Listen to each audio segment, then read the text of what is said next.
Ladies and gentlemen, friends, if you could kindly make your way to your seats. This morning's observance will be starting very shortly. Please, if we could kindly ask you to take your seats. If you could make your way, please, to your seats. This morning there will also be interpretation, so you can use the ear shells if you need to use them to hear in the official languages of the United Nations. Please kindly do make your way to your seats. Thank you.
Good morning, friends, colleagues. We ask you very kindly to please find your seats. If you could kindly find your seats, we are about to begin this morning's observance. There is also interpretation if you would need it this morning. Please make your way to your seats. Thank you.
I kindly ask everyone to take their seats so that we can begin the ceremony.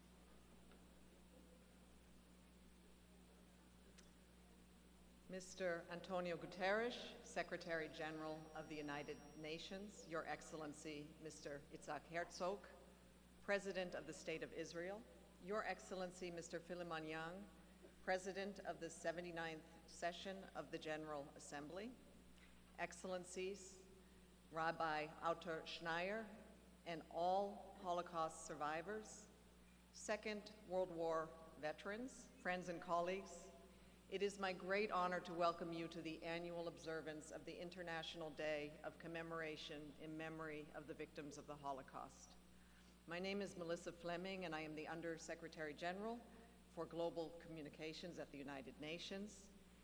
On behalf of all of you who are here today and all of those who join us virtually from around the world, I express our deep gratitude to the survivors who will address us on this solemn occasion. We wish to acknowledge Ms. Marion Blumenthal-Lazan, child survivor of Bergen-Belsen, who would have shared her testimony with us today, but sadly her husband Nathaniel died yesterday, and we like to send her and her family our sincere condolences. And we acknowledge and appreciate the courage it takes for survivors to share their memories of the Holocaust.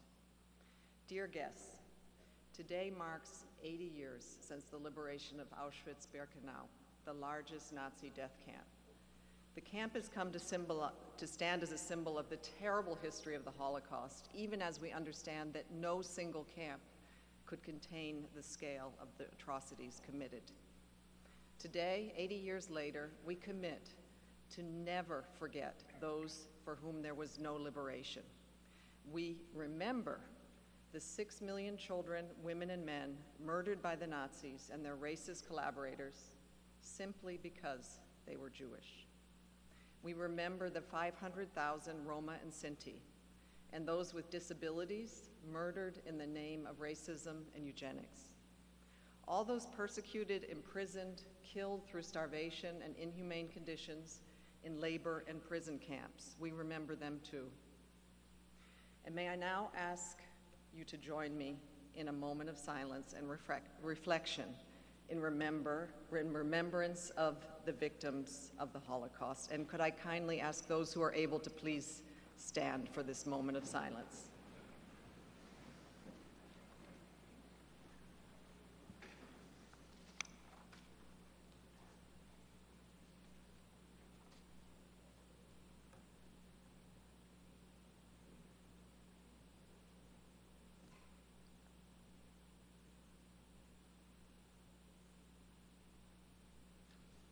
Thank you. It is my honor now to welcome Mr. Antonio Guterres, the Secretary General of the United Nations, to deliver remarks.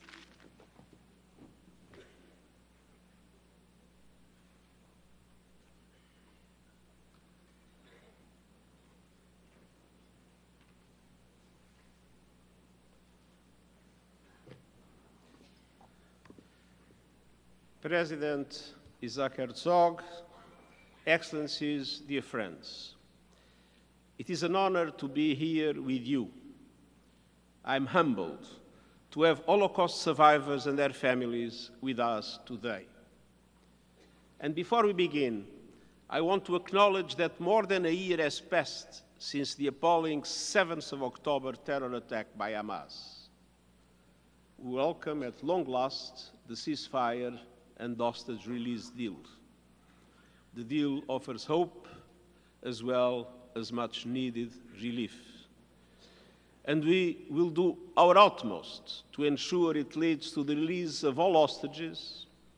Since the beginning, we have asked for the unconditional and immediate release of all hostages and to a permanent ceasefire in Gaza.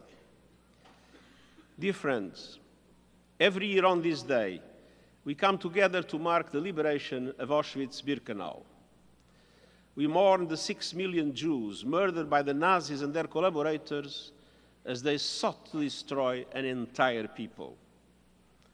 We grieve the Roma and Sinti, also targeted for genocide, the people with disabilities, LGBTIQ+ people, and all those enslaved, persecuted, tortured, and killed.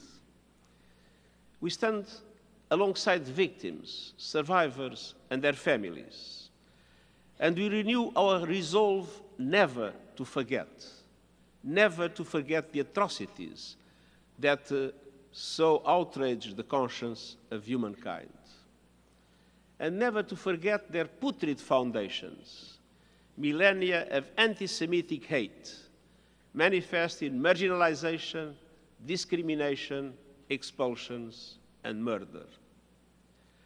Dear friends, this year our commemoration marks a milestone.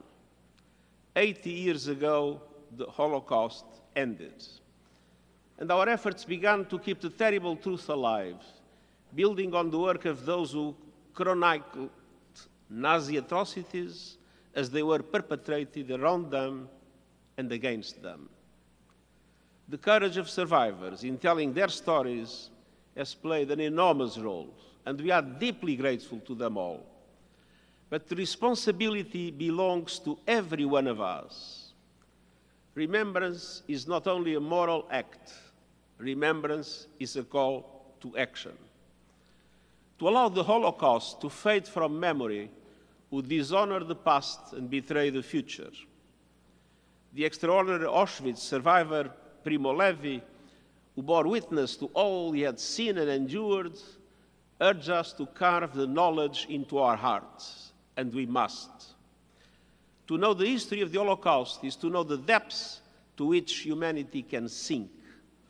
It is to understand how the Nazis were able to commit their heinous crimes with the complicity of others. And it is to comprehend our solemn duty to speak up against hate, to stand up for human rights of all, and to make those rights a reality. Dear friends, following the hell of the Holocaust, countries came together. They created the United Nations and our Charter 8 years ago, affirming the worth of every human person. They adopted the Convention on the Prevention and Punishment of the Crime of Genocide, for which we owe a debt of gratitude to the Polish Jewish lawyer Raphael Lemkin. And they established the Universal Declaration of Human Rights, the foundation of all international human rights law. As one of the drafters, Lebanese diplomat and intellectual Charles Malik said, the declaration was, and I quote, inspired by opposition to the barbarous doctrines of Nazism and fascism, end of quote. The dignity of every member of our human family is enshrined in that document, which draws from traditions around the world. It is a pure expression of our shared humanity. And in dark times, it remains a shining light. Dear friends, today our world is fractured and dangerous. 80 years since the Holocaust end, anti-Semitism is still with us, fueled by the same lies and loathing that made the Nazi genocide possible. And it is rising. Discrimination is rife. Hatred is being stirred up across the globe. One of the clearest and most troubling examples is the spreading cancer of Holocaust denial. Undisputable historical facts are being distorted, diminished, and dismissed. And efforts are being made to recast and rehabilitate Nazis and their collaborators. We must stand up to these outrages. We must promote education, combat lies, and speak the truth. And we must condemn anti-Semitism wherever and whenever it appears. And we must condemn all forms of racism, prejudice, and religious bigotry which we see proliferating today. Because we know these evils wither our morality, corrode our compassion, and seek to blind us to suffering, opening the door to atrocities. The United Nations has long worked to combat anti-Semitism through a wide range of activities, including our Holocaust outreach programs. And we recently launched our action plan on anti-Semitism, recommending the ways the United Nations system can further enhance those efforts. In these days of division, it is all the more important that we hold fast to our common humanity and renew our resolve to defend the dignity and human rights of all. Every one of us has a duty. The history of the Holocaust shows us what can happen when people choose not to see and not to act. And the Universal Declaration of Human Rights prescribes that every individual and every organ of society shall strive by teaching and education to promote respect for these rights and freedoms. Each of us must answer the call, denounce lies, resist hate, and ensure our common humanity overcomes division. These causes are at the very core of the United Nations. We will never forget, and we will never waver in that fight. Thank you.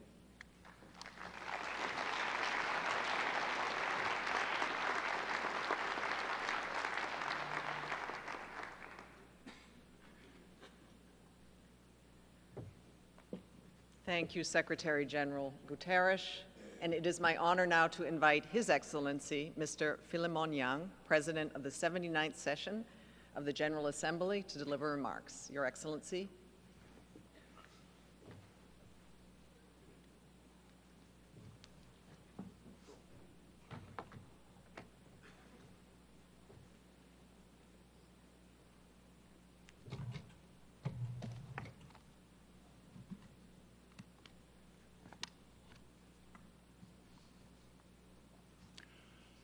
Your Excellency, Isaac Herzog, President of the State of Israel, Mr. Secretary General of the United Nations, Excellencies, ladies and gentlemen, I welcome all of you to this occasion.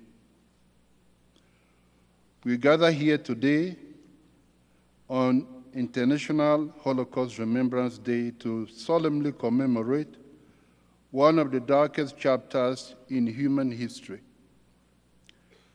This year is particularly significant, marking 80 years since the liberation of Auschwitz-Birkenau, a name etched in our collective memory as a symbol of unimaginable cruelty, brutality that can never be forgotten. It also marks 80 years since the end of the World War, Second World War, and the founding of the United Nations. This organization was created to prevent such atrocities and to build a world where human rights are upheld and all people live with dignity and peace. Today we honor the memory of 6 million Jewish men, women, and children, as well as the Roma, the Sinti, and countless other groups of people who perished in the Holocaust. Some survivors of this atrocity are here with us today. Mr. Dumitru Miklescu, Ms. Marianne Moller, and Ms. Ginger Lane. Their courage in standing before us, even as they confront reminders of the unimaginable brutality they endured, commands our deepest respect. They are living witnesses to the catastrophic consequences of unchecked hatred and barbarism. The preamble of the Universal Declaration of Human Rights, forged in the aftermath of this tragedy, reminds us, and I quote, "Disregard and contempt for human rights have resulted in barbarous acts which have outraged the conscience of mankind," end of quote. Similarly, it was our shared revulsion at the crime of genocide that led to the adoption of the Convention on the Prevention and Punishment of the Crime of Genocide, a solemn commitment by the global community to ensure that such horrors are never repeated. The moral imperative before us is clear. We must build a future where our commitment to human dignity is absolute and uncompromising. Indeed, as President of the General Assembly, I hold the respect for human dignity as one of my core principles. Throughout the 79th session, I remain committed to supporting efforts to build a future grounded in peace, security, justice, and equality for all. Central to this objective is education and vigilance against all forms of prejudice and hate, including anti-Semitism. It is equally our responsibility to guard against historical distortions such as Holocaust denial, to ignore the overwhelming evidence of this brutal chapter in human history, from gas chambers to the testimonies of survivors and even perpetrators, is to risk repeating such atrocities. We must never forget that the Holocaust did not begin in the gas chambers. It began in the minds of human beings, fueled by hate speech, propaganda, and systemic discrimination.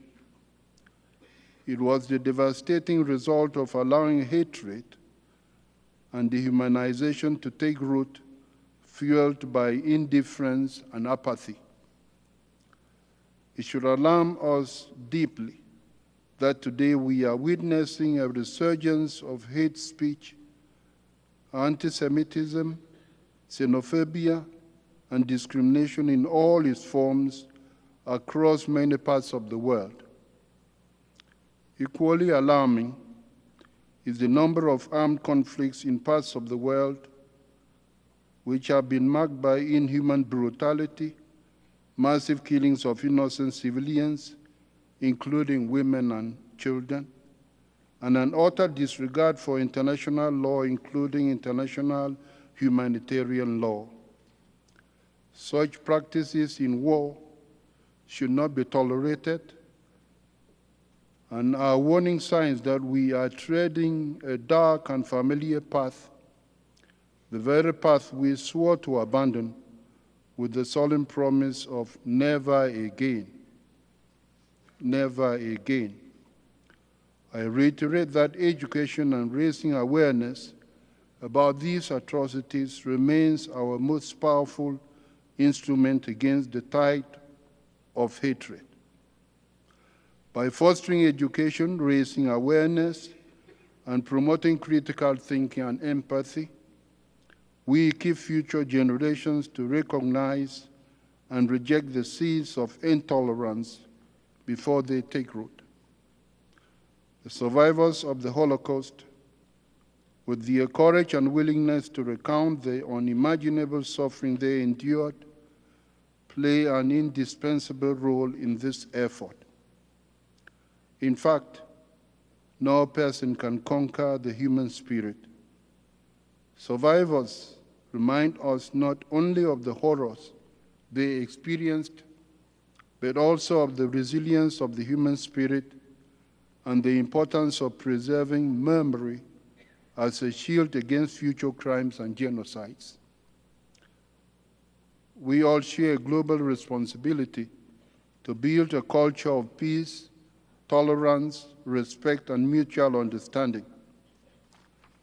In memory of those who perished and in honor of those who survived, we must commit ourselves to creating a world where human dignity is cherished, a world where equality and justice prevail, and where the lessons of the past guide us toward a brighter, freer, and more just future for all.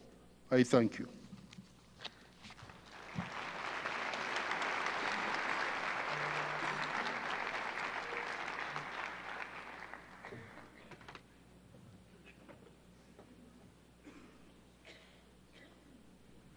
Thank you, Your Excellency, President of the General Assembly.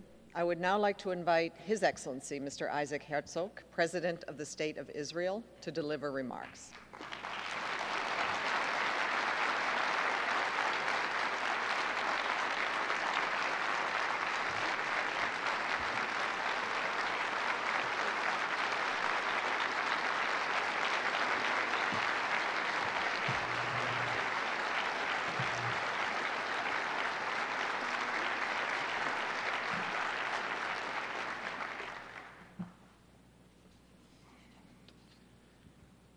Near my heart, I wear a yellow pin, a pin that symbolizes anticipation, hope, and a resounding cry for all humanity. Bring back our tortured children and elderly, our women and men, from the tunnels of terror in Gaza home to Israel. We call it the hostages pin. On the massacre of October 7th, 2023, Hamas terrorists attacked our people. They murdered, raped, and mutilated women, tortured, beheaded, and burnt innocent people and entire families, and kidnapped hundreds of them, men, women, and children. Amongst our sisters and brothers kidnapped was Omer Nutra, an Israeli and American citizen whose fate was unknown for well over a year. Omer's great-grandfather, Yosef Nutra, was a Holocaust survivor and a freedom fighter who survived the Shoah, the Holocaust, carrying just a few coins in his pocket. Louise, Omer's aunt, took her grandfather Yosef's coins and fashioned them into the yellow ribbon hostages symbol, surrounded by barbed wire. The coins that survived humanity's darkest hours became the canvas for creating a pin that symbolizes the story of a nation, a symbol of survival, a symbol of faith, a symbol of hope, a symbol of longing, a symbol of remembrance, a symbol of outcry, the outcry of so many generations calling for justice, for humanity. Omer's parents, Orna and Ronen Nutra, are here with us today.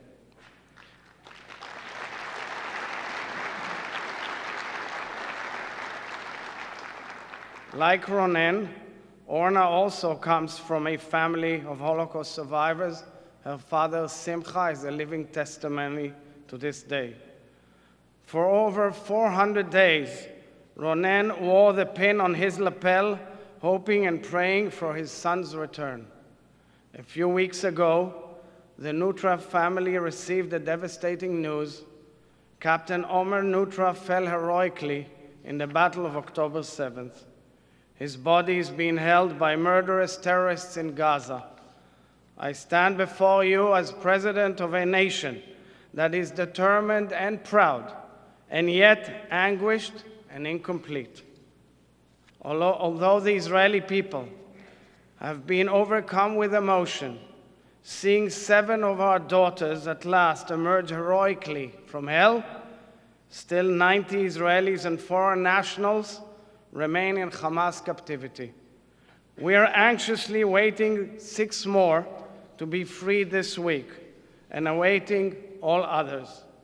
I call on all representatives in this General Assembly, all who consider themselves part of the civilized world, to throw your weight to ensure our hostages return to their homes, every single one of them.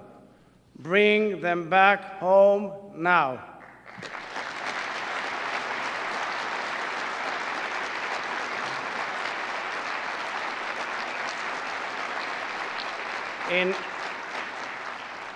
In one of the darkest days of the Holocaust, November 3rd, 1943, Rabbi Clonimus Kalman Shapira, the Rebbe of Piasetzno, was murdered by the Nazis in the massacre known as the Aktion Ernteffest.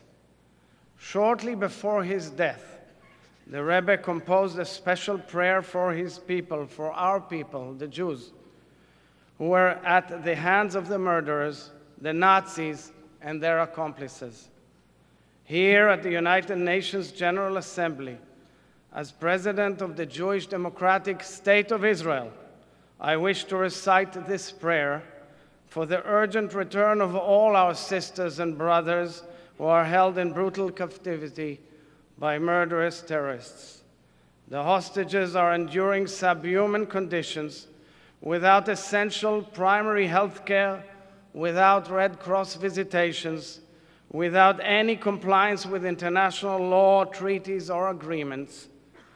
I will first recite the prayer in our holy language, our people's language in Hebrew, followed by English. ריבונו של עולם, האזינה לכל בחיינו ולענקת ליבנו. ראה את צערנו ועוניינו, והושיענו ממצוקתנו הגדולה. קרובי נפשנו, נשים וילדים, אבות ואימהות, אחים ואחיות, ושאר אחינו בני ישראל, נעקרו מתוכנו, הם לוקחו בשבי, ועקבותיהם לא נודעו. היה נא אתה, אל שדי, מגינם של כל השבויים, שמור עליהם מכל צרה וצוקה, תן להם כוח לעמוד בעינויים, ואמצא להם חיות, למען יזכו לשוב אל משפחותיהם. Amen. God Almighty, listen to the voice of our weeping and the sigh of our hearts. Our loved ones, women and children, fathers and mothers, brothers and sisters, have been torn from our midst. Be you, Almighty God, the guardian of all the captives. Protect them from all trouble and distress. Give them strength to endure torment and grant them life, so they may merit return to their families. Amen. Dearest Holocaust survivors, United Nations Secretary General Mr. Antonio Guterres, thank you for this meaningful invitation. President of this session of the General Assembly, His Excellency Mr. Philemon Young, Permanent Representative of Israel to the United Nations, His Excellency Mr. Dani Danon, and distinguished permanent representatives, ladies and gentlemen. Precisely 80 years ago today, on January 27, 1945, the gates of hell opened, collapsed. Auschwitz, the largest and most vicious death factory in human history, was liberated by the Soviet Union Red Army. In many other death camps, the horror continued for months until they were liberated by the Allied forces, the Red Army, the American Army, the British Army, and the heroic armies of many other nations. 6 million Jews, 1/3 of the Jewish people at the time, were systematically slaughtered by the Nazis and their collaborators. It was history's most monstrous, sadistic, premeditated, and meticulously executed mass murder. Murder in gas chambers, in crematoriums, in ghettos, in death valleys, in death marches, in death camps, in the darkest, most abhorrent chapter in human history. Shmuel Gogol was born in Poland in 1924.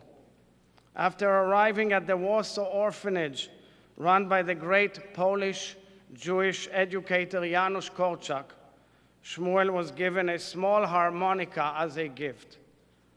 When he was taken to Auschwitz, he took the harmonica with him, but it was confiscated immediately upon arrival.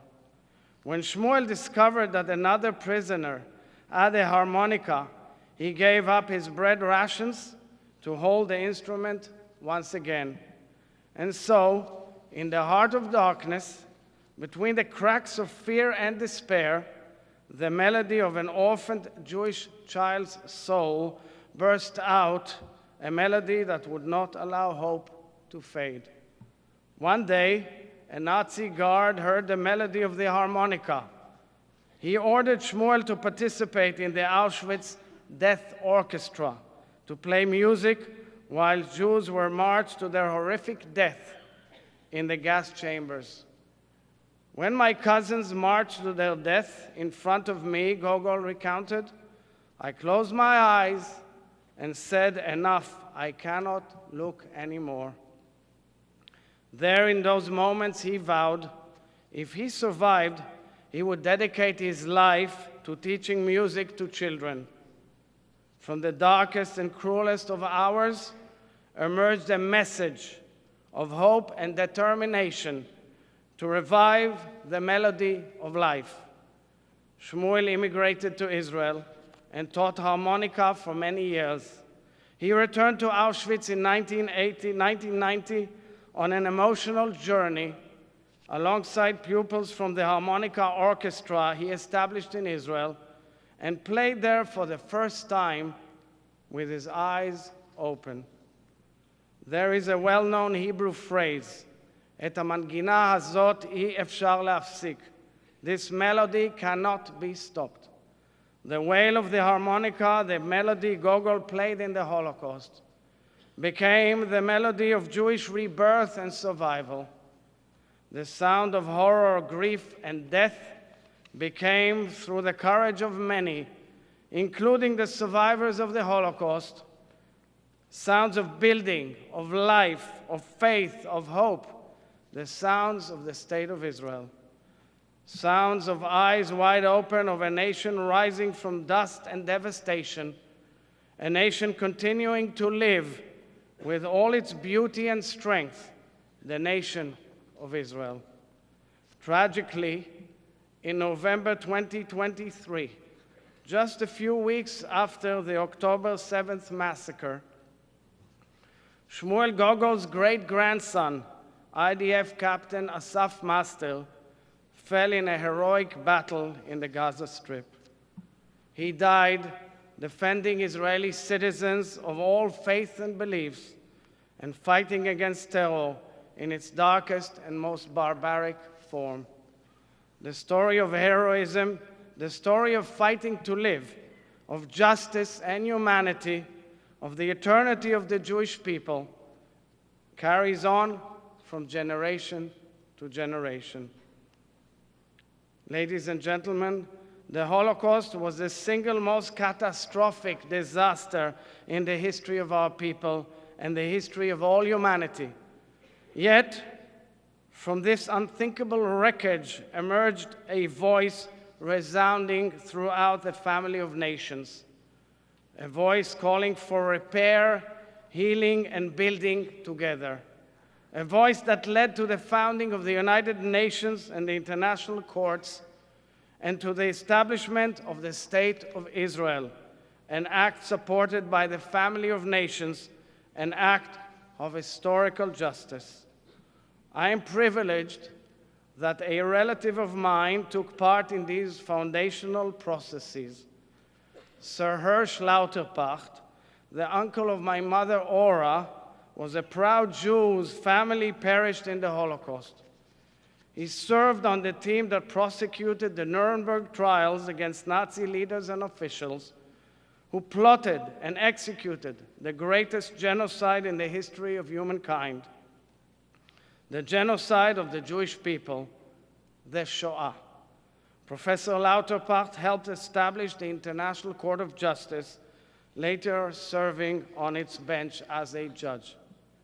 The man who saw with his very own eyes in the Nuremberg courtroom the cruelest of human beings, the Nazis who annihilated his family and sought to erase his people, this man was also the one who first formulated the legal definition of crimes against humanity. He did so out of deep faith and hope that the international institutions will forever be committed to preventing these heinous crimes from ever happening again to the Jewish people or any other people, and committed to delivering justice for the sake of all humanity. However, this moral and ethical lighthouse has been eroded time and time again. I recall such a moral lapse in November of 1975 when the United Nations General Assembly despicably declared the Jewish people's national movement, Zionism, a form of racism. I recall how 50 years ago, right here at this very podium, stood my late father, Chaim Herzog, as Israel's ambassador to the United Nations. He would later become the 6th president of Israel. My father served as a British officer in World War II, liberating and rescuing Jews from Nazi death camps, including Bergen-Belsen. He stood here on the memorial night of Kristallnacht, in which Nazi stormtroopers attacked Jewish communities, burned 1,500 synagogues, murdered and jailed thousands of Jews throughout the Nazis' Third Reich. As he delivered his monumental speech advocating for the entire Jewish people, my father tore up UN Resolution 3379, calling out the hatred, ignorance, and lies that enabled such a disgrace. It took 16 years for this assembly to revoke that shameful resolution. Today, we find ourselves yet again at a dangerous crossroads in the history of this institution. Rather than fulfilling its purpose and fighting courageously against a global epidemic of jihadists, murderers, and abhorrent terror, time and again this assembly has exhibited more bankruptcy. International forums and institutions such as the International Criminal Court opt for outrageous hypocrisy and protection of the perpetrators of the atrocities. They blur the distinction.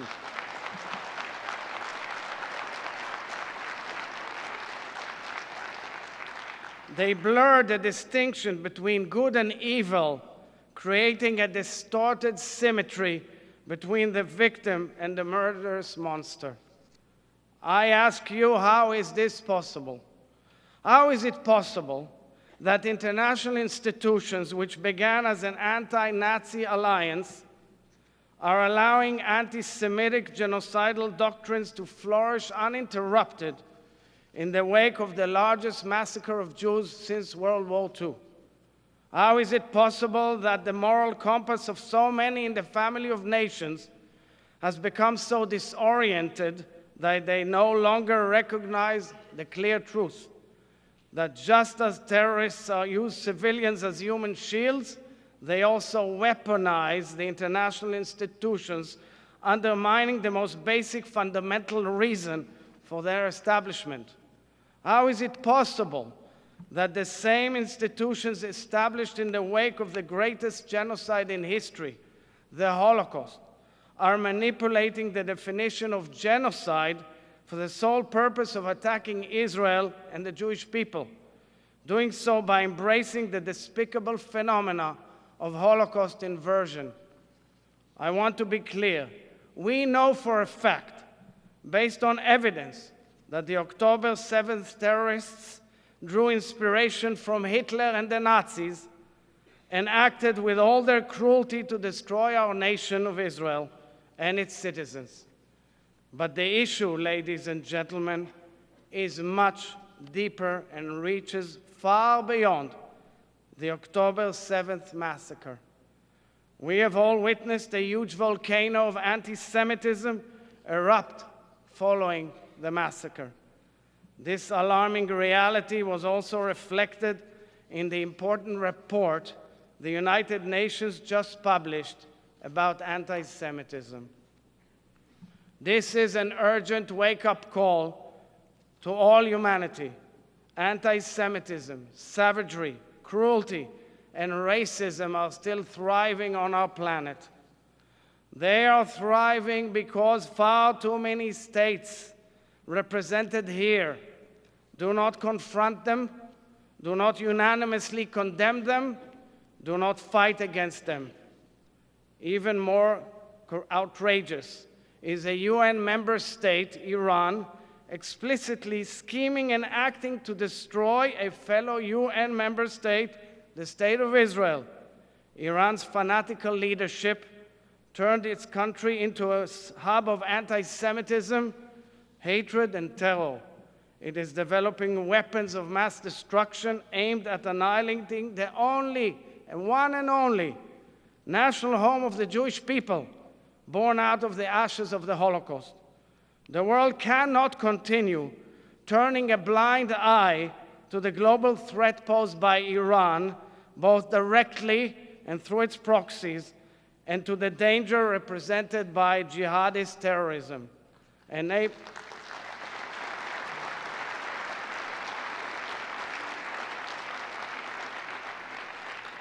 Enabling realization of these threats signals to past generations that we failed to learn the lessons of history, and signals to future generations that our battles will soon become theirs. This is a moment of truth for us all. We either bow our heads or unite and take action to halt the danger. Now we must, all of us, fight together, shoulder to shoulder and with all our might, against anti-Semitism, terror, and hatred. We must fight against the misuse of international institutions as a vehicle, threatening the very existence and right to self-defense of the nation-state of the Jewish people, the State of Israel. Under no circumstances will we accept, ever, any challenge to the Jewish people's legitimate right to self-determination in our land, in the State of Israel.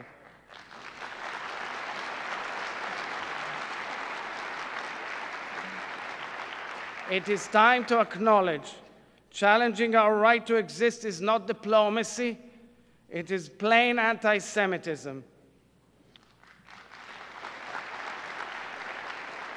80 years after the Holocaust, I stand here with deep faith and hope. Our nation rose from the flames of the crematorium, not to live forever by the sword, but to build, to repair, to add light, to heal. We have stood strong against our enemies' assaults, and we have always done so, and we do so today, in full compliance with international law and humanitarian norms.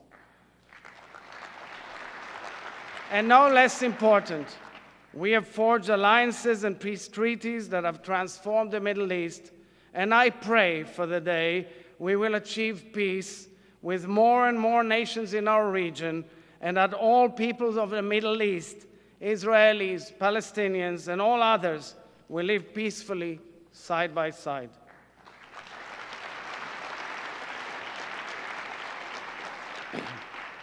From the ashes of Auschwitz, we built a resilient, diverse, democratic society composed of a magnificent mosaic of Jews, Muslims, Christians, Druze, and Circassians, and peoples of many faiths and lifestyles. And we have contributed to humanity in countless fields. In Israel's declaration of independence, along with extending our hands for peace, we have committed our nation to the values of liberty, equality, and justice in faithful adherence to the principle of the Charter of the United Nations. This is because we believe in the power of partnership, particularly partnership between nations and peoples, to heal and build, a partnership which we belong to by merit and not by anyone's grace.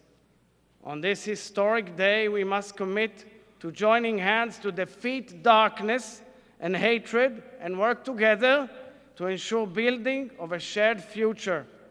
This is the vow we must share, all of us, the family of nations, that what happened once will never happen again.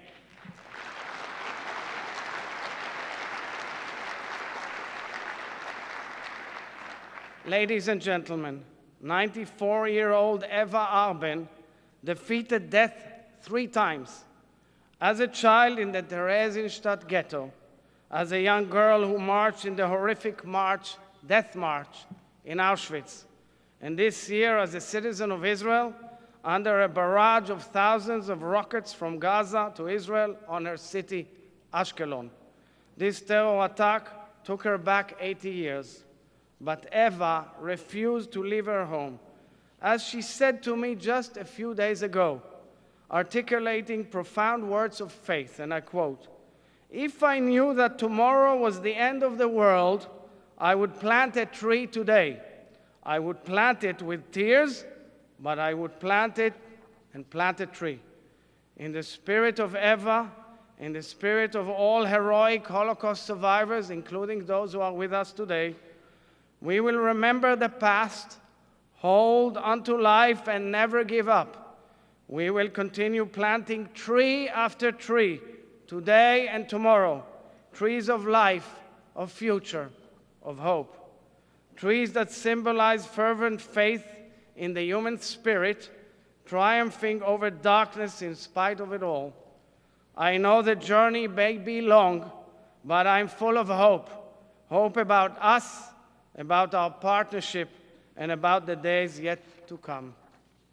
May the memory of our sisters and brothers murdered in the Holocaust be blessed and engraved upon the heart of all humanity for eternity. Am Israel Chai.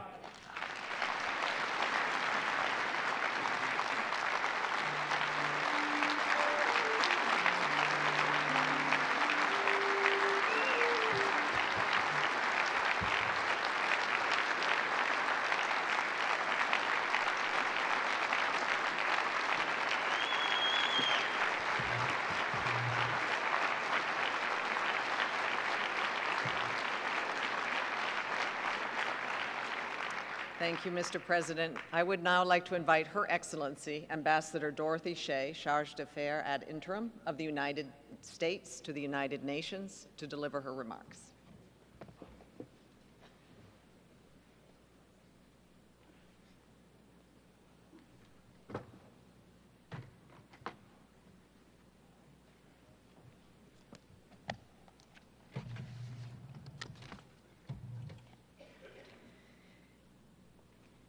Thank you to all the survivors and family members present today, including Ms. Ginger Lane, Mr. Dumitru Mukleshku, and Ms. Marianne Muller. It is a true privilege to be here with you. Thank you for sharing your stories of persecution, but also of perseverance. It's one thing to read about the Holocaust in a book. It's another thing to hear about it from someone who lived it. That human connection really makes a difference. It deepens our understanding of the darkest moments in human history on a personal level. And it strengthens our resolve to live up to the sacred promise, never again. So thank you all. I also want to thank Secretary General Guterres, President Yang, Undersecretary Fleming, and all of those esteemed representatives and guests who are with us today to commemorate International Holocaust Remembrance Day. The theme of this gathering, Holocaust Remembrance for Dignity and Human Rights, serves as a reminder of how hatred, dehumanization, and apathy can lead to genocide. And it underscores the importance of calls for collective action to prevent the spread of hatred and denial of the Holocaust.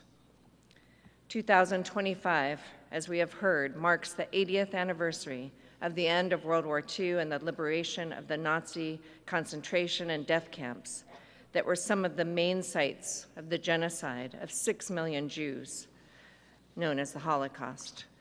The United Nations General Assembly designated January 27th the anniversary of the liberation of Auschwitz-Birkenau in 1945 as International Holocaust Remembrance Day, a time to remember the 6 million Jewish victims of the Holocaust and the millions of other victims of Nazi persecution.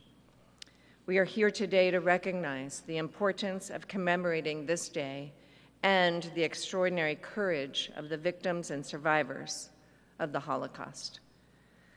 For survivors of the Holocaust, returning to a dignified life was vital.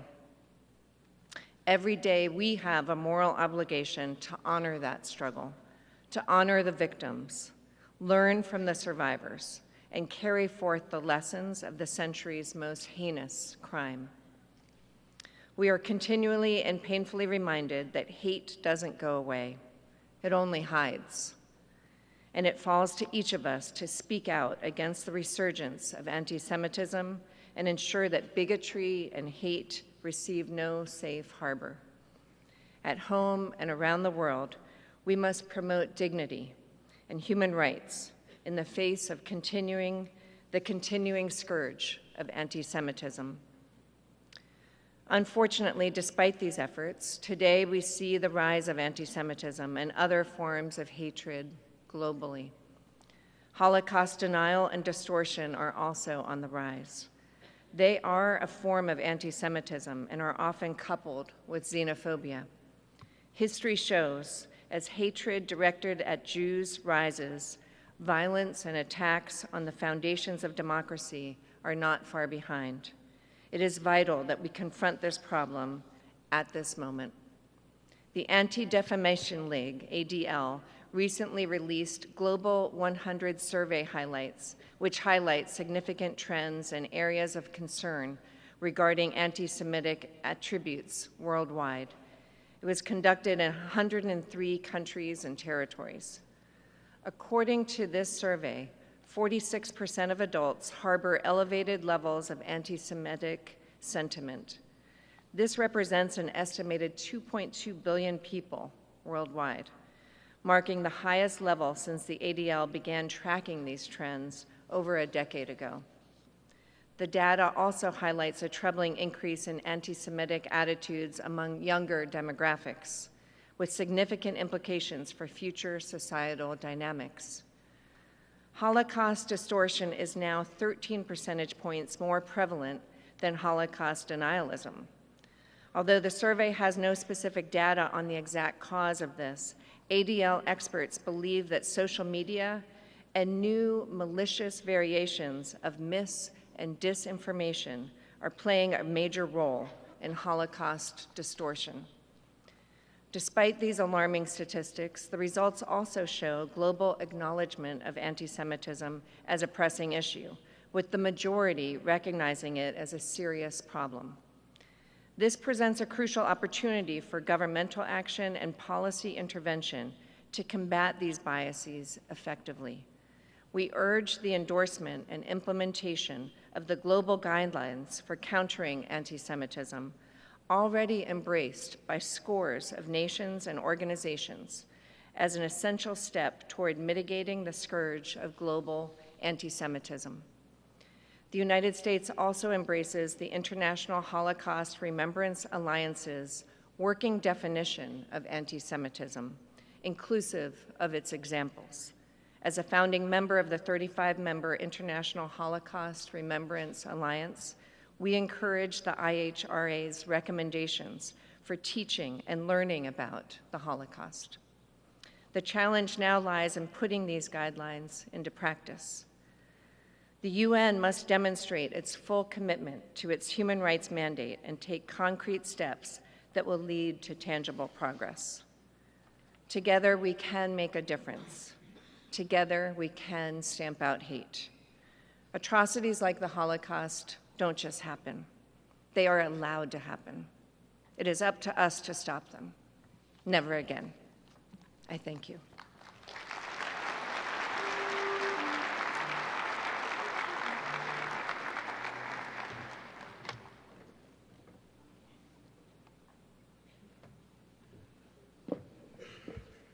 Thank you, Ambassador Shea. Dear friends, how do the children and grandchildren of survivors respond to the legacy of the Holocaust? Noor Ben Shalom, a third-generation survivor, founded the project Lebensmelodien, or Life Melodies, in response to a letter from his great aunt, Salomea Oxluft. She was a Jewish pianist, and she wrote to her family shortly before she was deported in 1943. In her letter, Salomea described the terrible persecution of the Jews.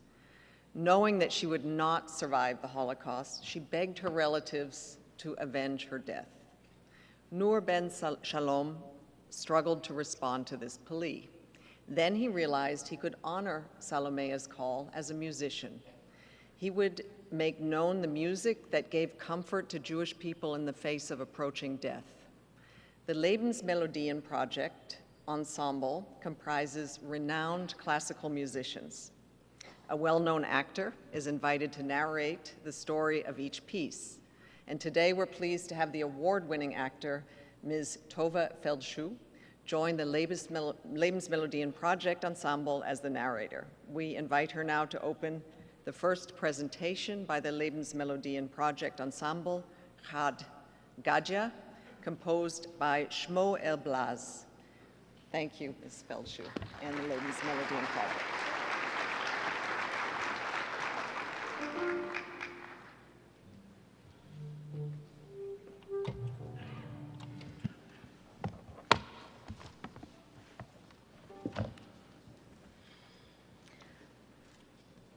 Chad Gadya, composed by Shmuel Blaz.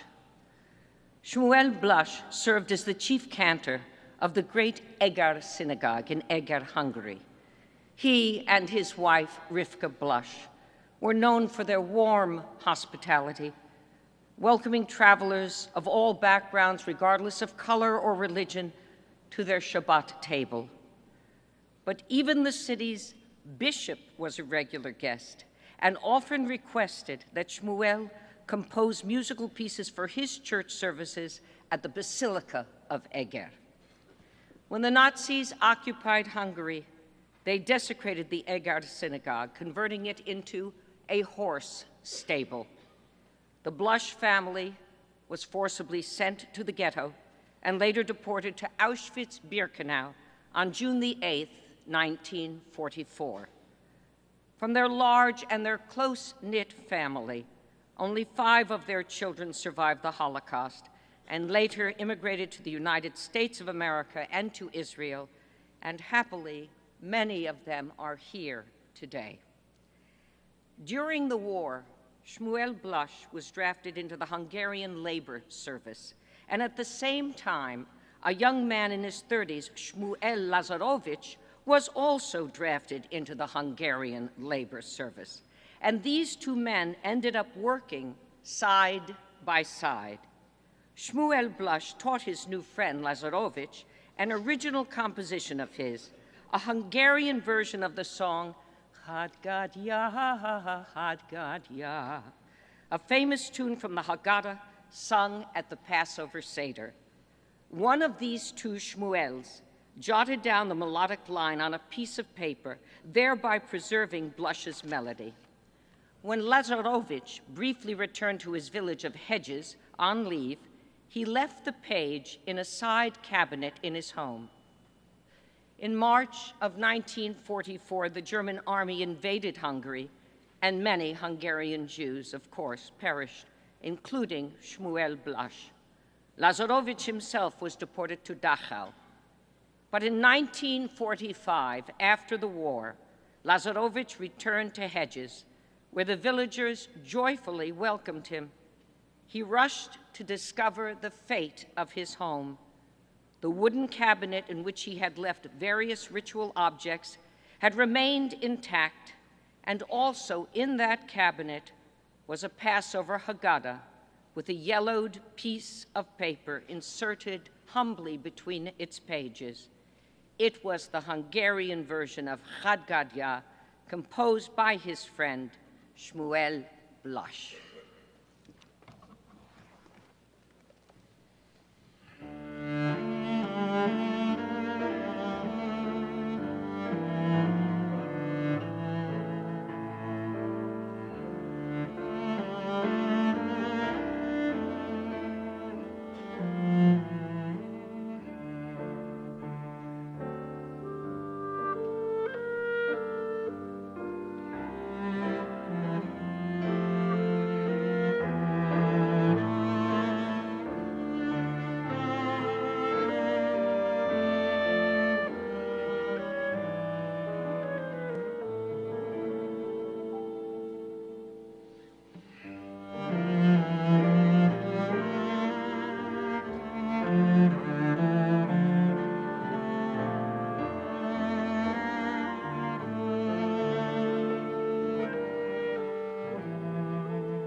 Thank you, Ms. Felchu, and the Lebensmelodien Project Ensemble. That was beautiful. We acknowledge also the family of Shmuel Elblas, who are with us today.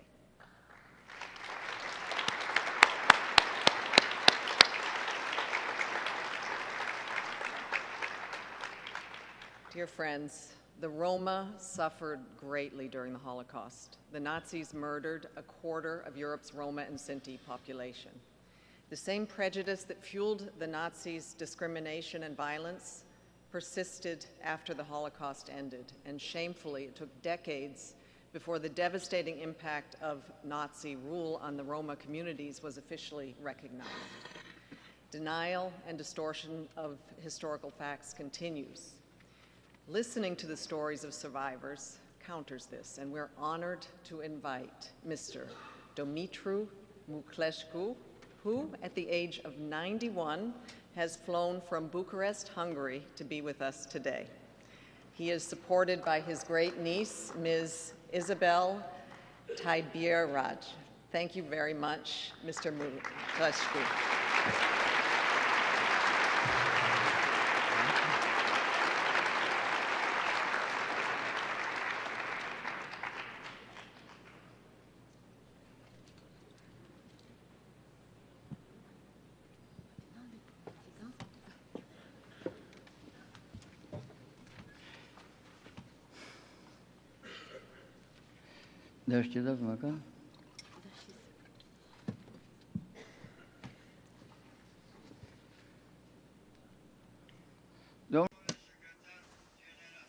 Mr. Secretary General, Your Excellencies, ladies and gentlemen, it is a great honor to stand before you today.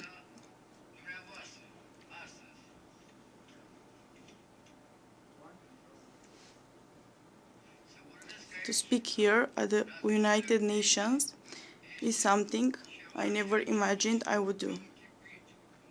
I'm here not just for myself,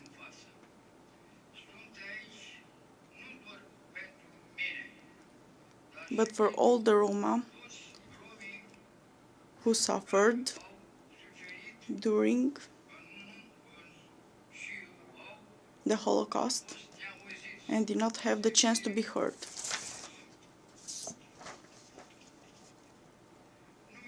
My name is Dumitru Muklescu. I am from Romania, from the city of Craiova.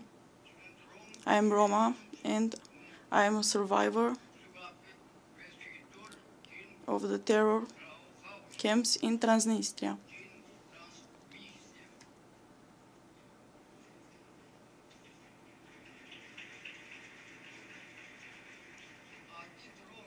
Both Roma and Jews were deported to Transnistria between 1942 and 1944. Even today, in Romania, people are unaware of this history. Instead of saying the genocide in Transnistria, they refer it to as the deportation in Transnistria. I want to be clear. What we experienced was a genocide, persecution, mass murder, and injustice, simply because we were born Roma or Jewish.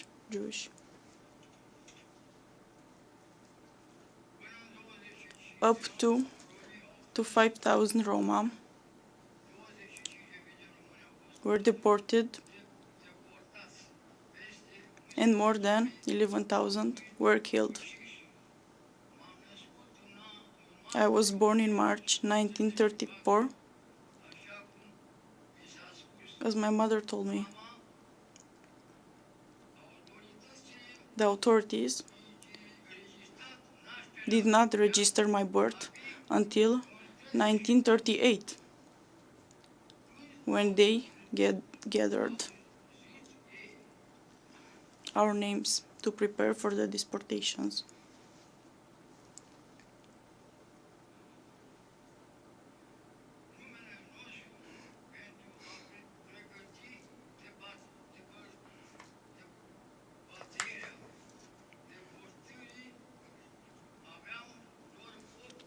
I was only 8 years old when my family and I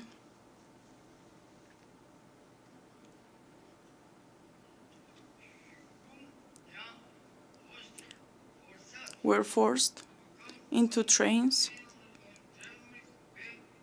to Transnistria.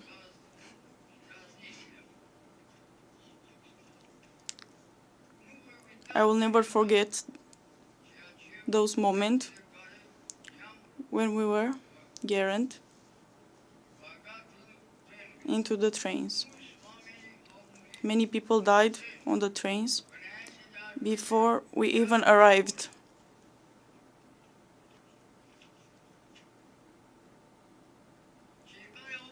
Those who reached the concentration camps suffered even more. Forced labor, starvation, disease, and constant terror, typhus. We were sent to camps like Tiraspol, Koronica, and Odessa.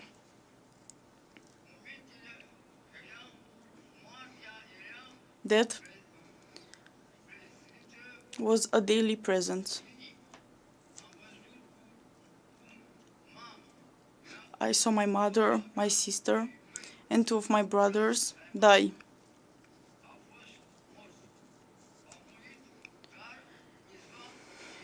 Only a few of us returned home,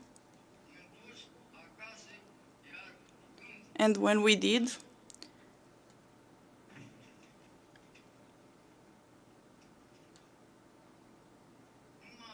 we had nothing left.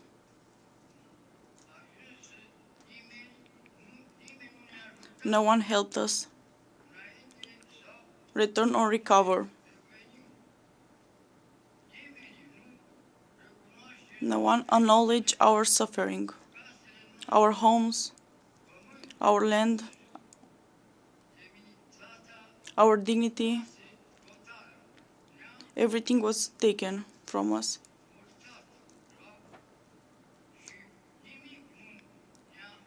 And nothing was given back. For decades, we suffered. Under communism, we were not recognized as Holocaust survivors.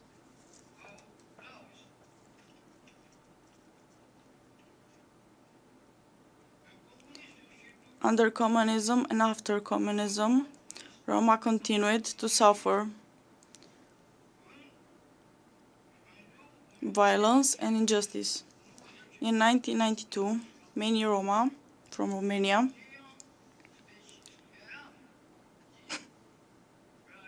especially from Craiova, hoped for some hope in Germany. When we arrived there, we encountered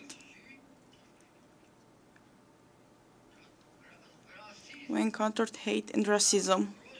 In Rostock, we were attacked. We even lived through a pogrom. Many of us were survivors from Transnistria.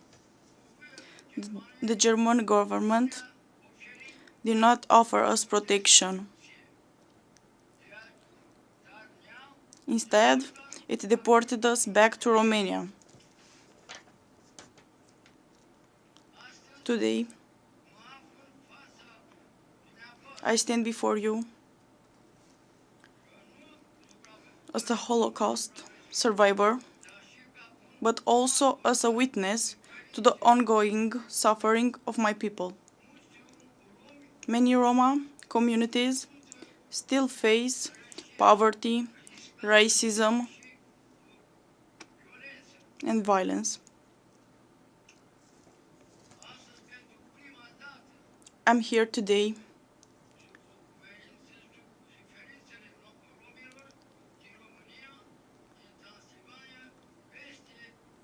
because the suffering of every Roma was very important.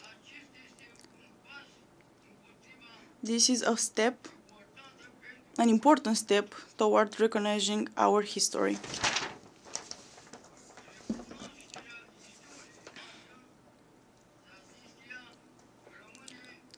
Transnistria remains a forgotten chapter of Holocaust history.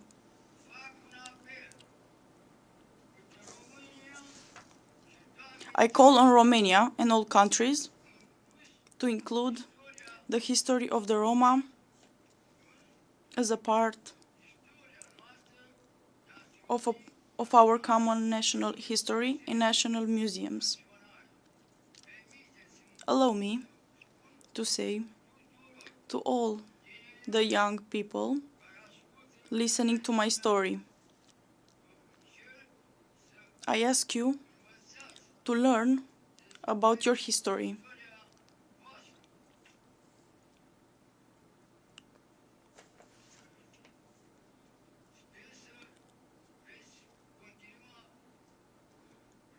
I hope you will build a world without racism.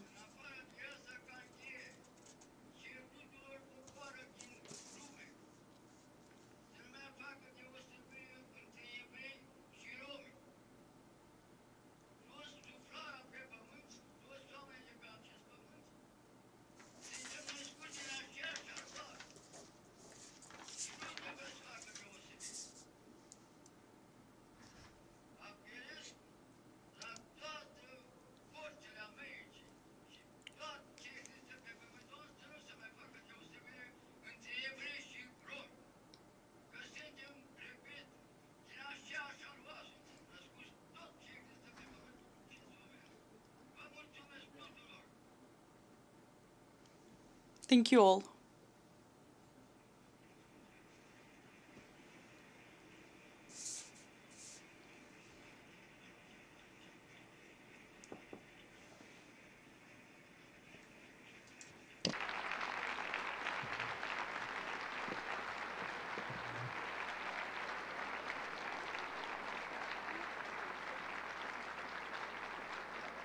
Thank you very much, Mr. Muclescu. We're deeply grateful for you for your tireless efforts to have your history recognized, your fight against racism, and to bring an end to anti-Roma prejudice. It is now my honor to invite Ms. Marianne Muller to address us. Ms. Muller has flown from Israel to be with us, and she is supported by her daughters, Nicolette Muller Chuya and Ms. Karen Muller-Boimel, and her sons, Mr. Adir Miller and Mr. Jonathan Miller. Thank you very much, Ms. Miller, for your courage and strength, and to continue sharing your story.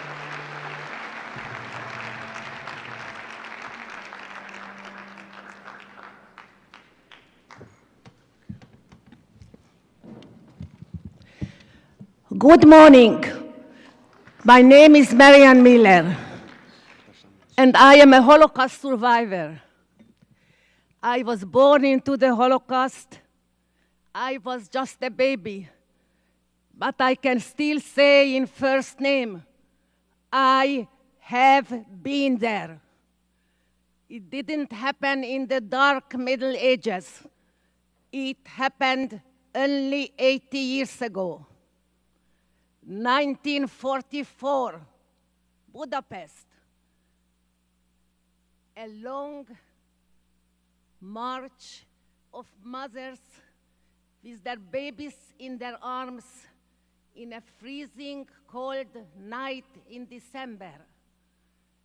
My mother is in this march with me in her arms. And then she did something with a sudden movement. She protector of the yellow star, ran out of the line and found a shelter under a gate. She saw that nobody had seen her, but a young Nazi ran after her, pointed his gun at her chest. Did you run out of the line? This march was meant to be the railway station, destination Auschwitz. Now I am going to kill your baby, and then you will join the line again. There was no point to ask for mercy. These people didn't have one cell of humanity left in them. All my mother had was a gold wedding ring, so thin it had no value. They didn't take it away from her. She said, with fire in her eyes, like she wanted to hypnotize this young Nazi, "Look, you can have all the jewelry in the world, diamond, gold, silver, but you murder people and take them away. Take this ring. It is shining. It is for the life of a mother and her baby. Take it. You will need it. The day of judgment will come. You will be asked, where did you get all this jewelry, diamond, gold, and you will have to answer, I murdered people and took them away. Take this ring. It is shining. There is no blood on this ring, only blessing. Take it. Nobody saw me, only you. Take the thing." The young Nazi was turning the ring around his fingers. Maybe that in that moment, he was attached to the one cell of humanity and mercy. And in that moment, my mother ran away with me in the darkness. He didn't run after her. She went through many, many things like that. I was crying when I was afraid of the bombs flying around me. And then she told me, don't be afraid of bombs. Bombs have soul. They don't kill children. And in these days, it was true. Bombs had more soul than human beings. One day, this is the only episode I just would say, she had to cross a bridge. And if a single woman crossed this bridge, she would be asked for certificates, which she didn't have. This would mean to kill her right on the spot. She was standing 3 hours to wait to look for good eyes. 3 hours she had to wait. And then she met someone she thought she found the good eyes. She asked him, may I put my arm in yours and cross the bridge with my child? And the man with the good eyes said, put your arm in mine. They crossed the bridge. She said, thank you. And he told her, take care of yourself. All our lives, we always are looking for good eyes. They should be more than one person.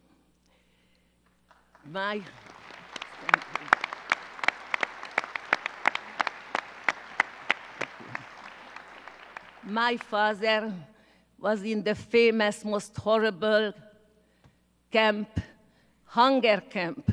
It's called Bergen-Belsen. People were starved to death just because that they were Jewish. He got one slice of bread for a week like everybody else. He was a sportsman. He was a fencing champion. So he had the physical and mental power and discipline to cut the one slice of bread to 7 cubes. He ate 1 cube every day, washed himself in the snow and the frozen ice just to stay alive. On Liberation Day, he weighed 36 kilos. This is the weight of a child.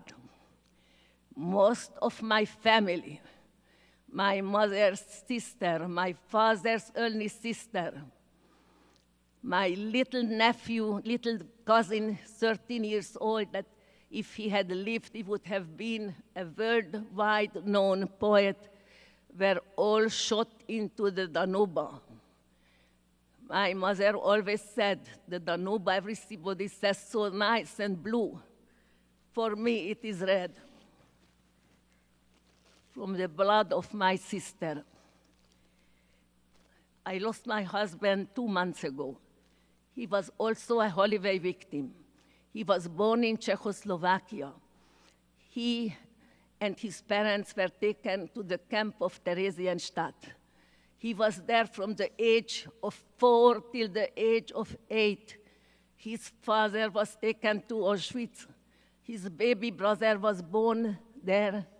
And when liberation came, 10,000 children were in Theresienstadt. From the 10,000, only 100 stayed alive. 2 of them were my husband and his brother. And at the age of 8, he had to become a little father to his brother. Last April, I was deeply honored. I was chosen to open the March of Life in Auschwitz. I went there with my children and grandchildren. I was deeply shocked.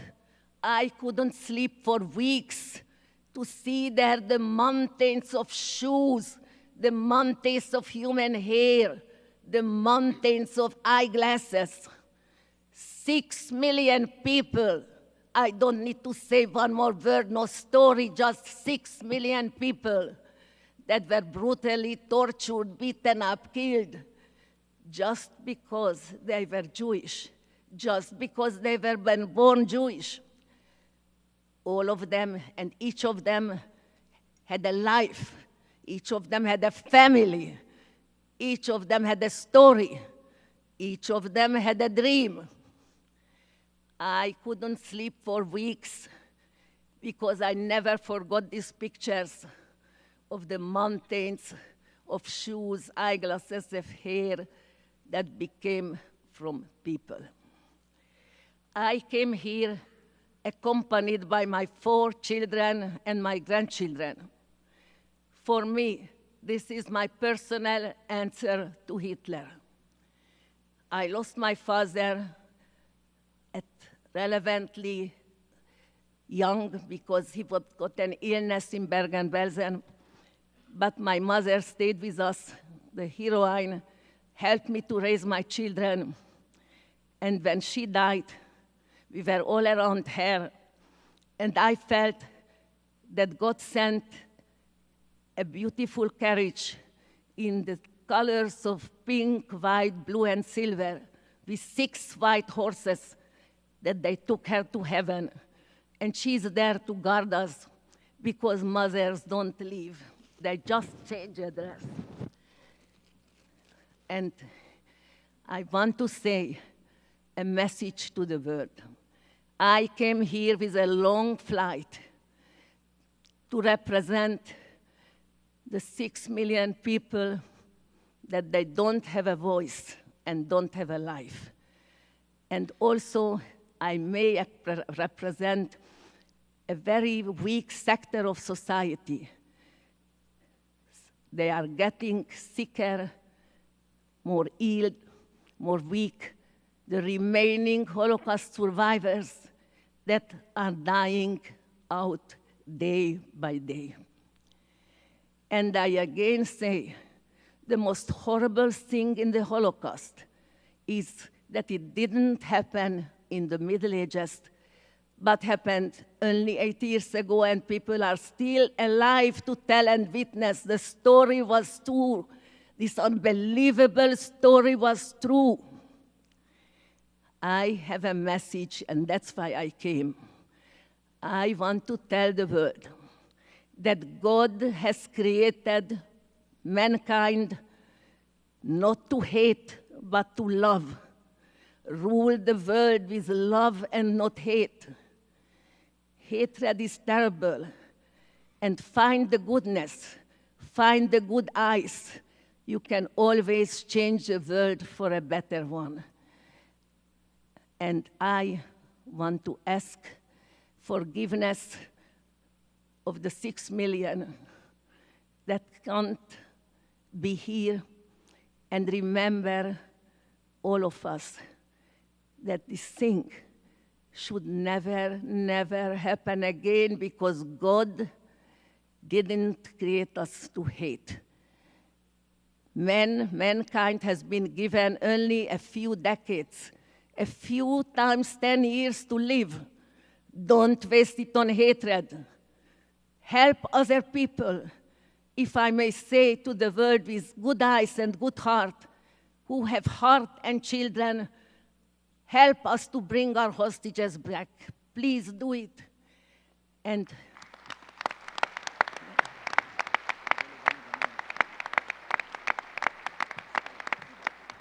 I want to thank from the bottom of my heart, from my deepest thanks, to the ambassador to the United States, our ambassador, Mr. Donny Danon, that made all the efforts of my being here possible today. And I want to express all my love and gratitude to our beloved president, Mr. Isaac Herzog, and the First Lady, his wonderful wife. And may I say a personal note.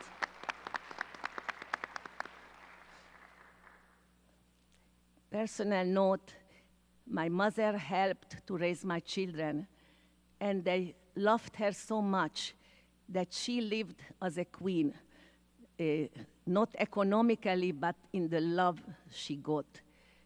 My son has become a very famous comedian and film producer.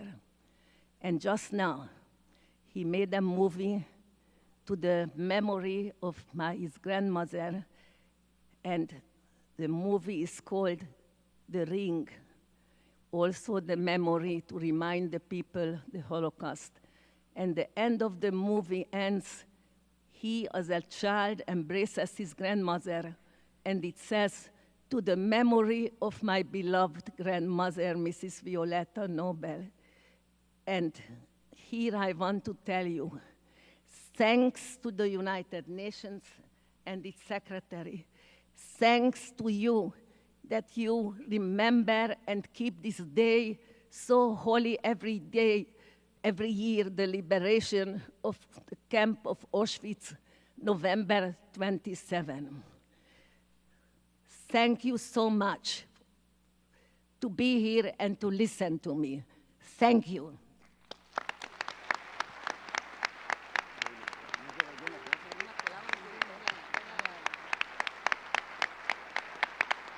Thank you. Thank you. Thank you.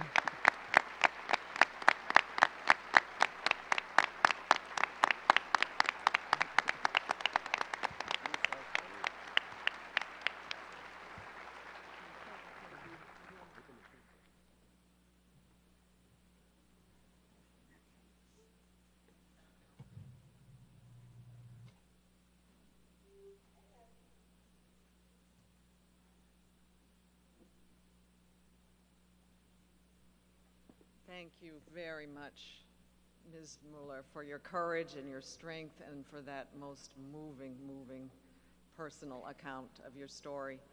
I would now like to call on Ms. Feldschuh to introduce the Lebensmelodien Project Ensemble's presentation of Old Wisnitzer Kniegion of Ya Ribben Olam. Thank you very much.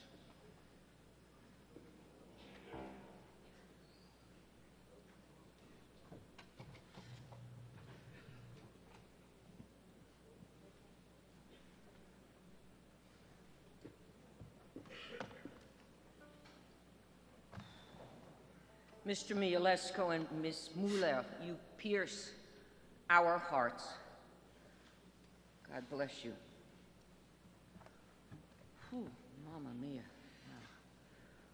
Old Vizhnitzer Nigun Yarabon Olam. Nisan Yust.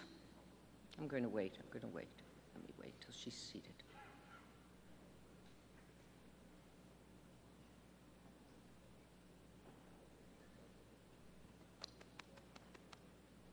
Thank you, Toda Rabba.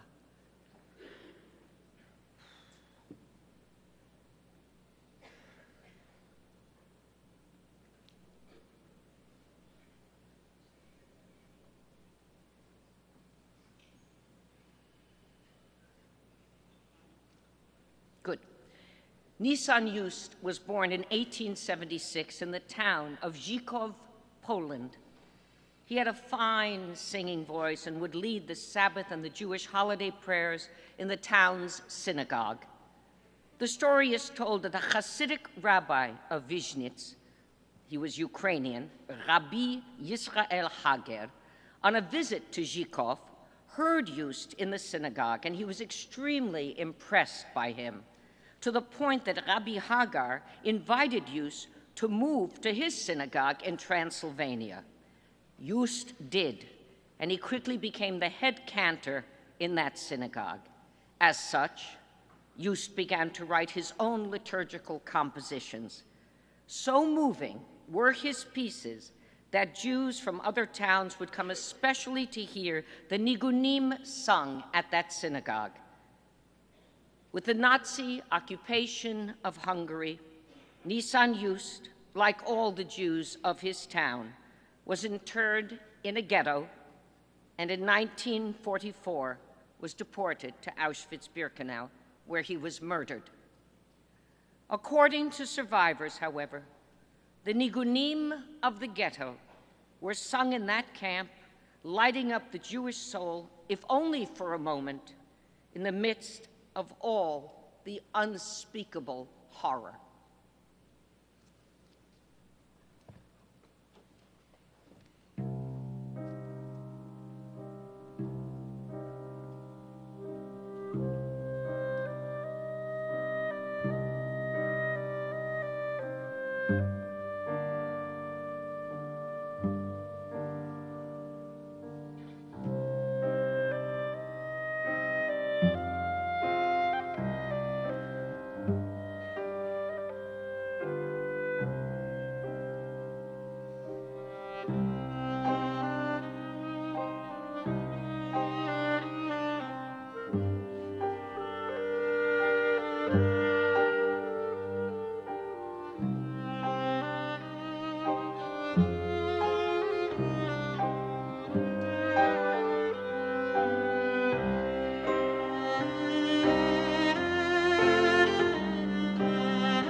you for that stirring piece. We are deeply mindful of the historic significance of the date of 27 January 1945. Soviet forces liberated the camps of Auschwitz, Auschwitz II-Birkenau, and Buna Monowitz. The events of the day continue to resonate over time. Marking this significant date, we invite His Excellency Ambassador Vasily Nebenzia, Permanent Representative of the Russian Federation, to deliver brief remarks.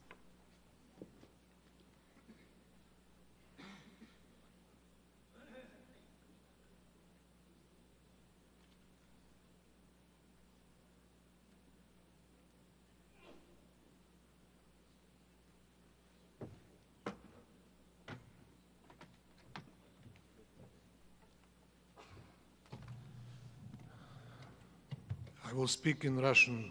Those of you who need translation, please use your earphones. The English channel is one. Уважаемые, dear former prisoners of concentration camps and all of the Holocaust survivors, President of the State of Israel, Secretary General, President of the General Assembly, colleagues, ladies and gentlemen. We have gathered here today to commemorate, to remember one of the most horrific crimes committed in the history of mankind, the Holocaust, the extermination of Jews on the basis of their ethnicity was the result of the Nazi ideology of racial superiority. And this ideology stems from inhuman colonial practices and then takes them to terrifying completion.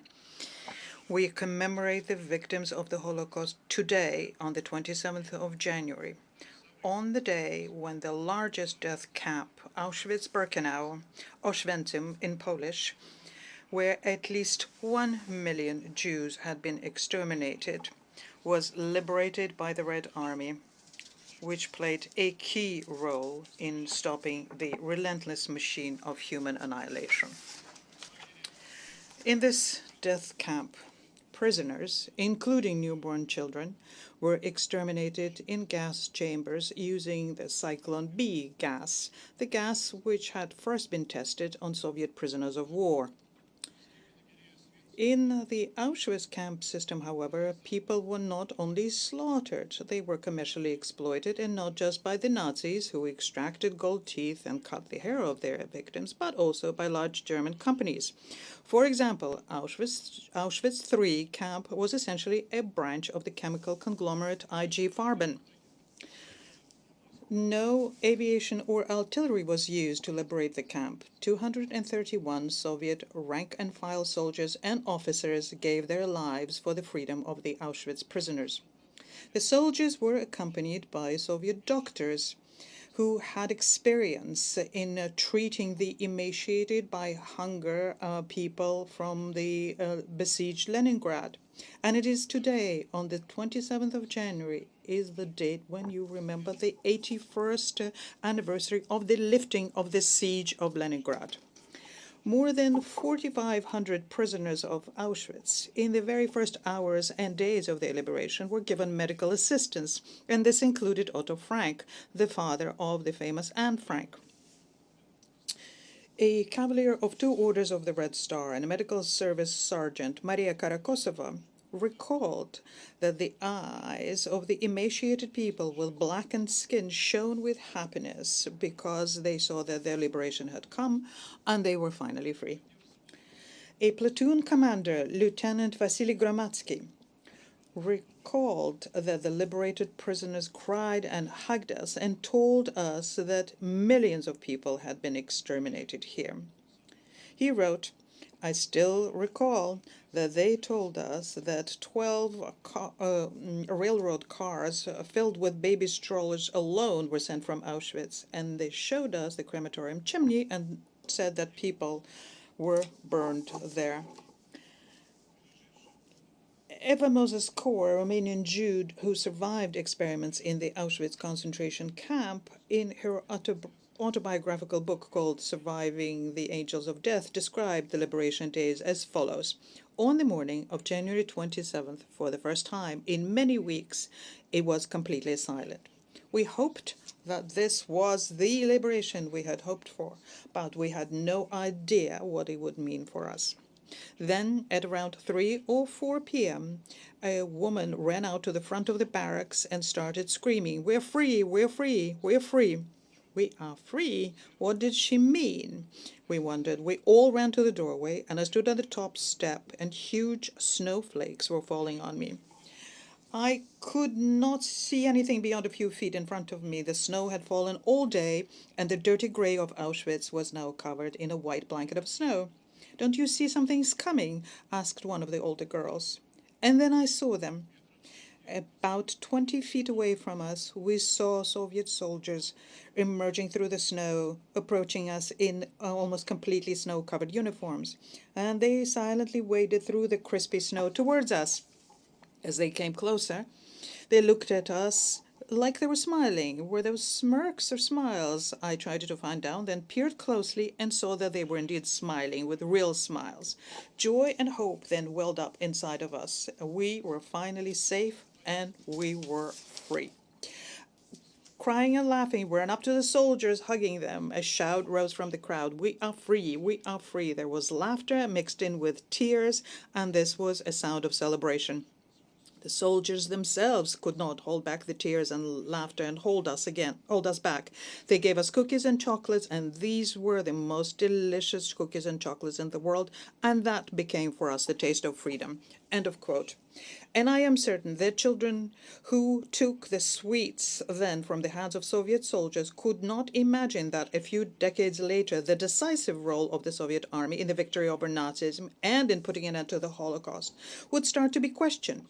That the country where Auschwitz was located would demolish monuments to the soldiers and officers of the Red Army who liberated that country and the death camp. That representatives of the state that brought liberation from the Nazi death machine would not today be invited to the commemoration events in the former camp. Auschwitz prisoners could not have imagined either that Nazism and neo-Nazism would begin to rear its ugly head in many parts of the world, as was pointed out correctly so by the Secretary General of the United Nations. Nor could they see that the days of liberation from Nazi troops would be declared days of mourning, that monuments and streets would appear named after Waffen SS veterans, that neo-Nazi marches would be held, and that the veterans of the anti-Hitler coalition would be forbidden to wear their decoration and insignia. And this is why we annually submit to the General Assembly a resolution on combating the glorification of Nazism. The memory of all the victims of Nazism, including Jews, at least half of whom were citizens of the Soviet Union, is sacred for us. And this is why we are convinced that it is our common duty to preserve the truth about the Holocaust and other crimes of the Nazis and their accomplices, particularly the genocide of the peoples of the Soviet Union. This morning, we sent a letter to the Secretary General of the United Nations, which we requested be circulated as a document of the United Nations General Assembly and Security Council. In the attachment to this letter, one can find an extensive compilation of evidence of recent acts of glorification of Nazis and their accomplices. We must not forget that without the great victory of 1945, there would be neither the United Nations nor the world as we know it. It was the countries of the anti-Hitler coalition that took up the name of the United Nations, and no one has the right to consign this fact to oblivion. I thank you.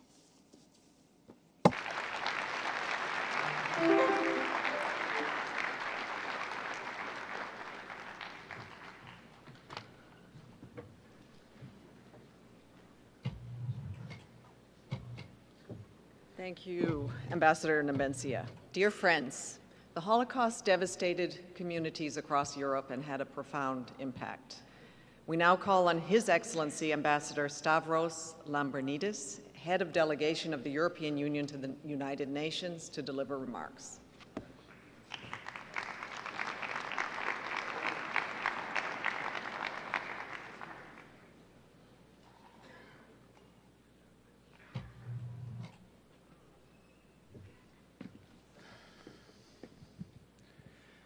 Excellencies, ladies and gentlemen, dear friends, I stand here before you as the ambassador of the European Union that rose from the ashes of the Second World War and of the biggest human rights violation in recent history, the Holocaust.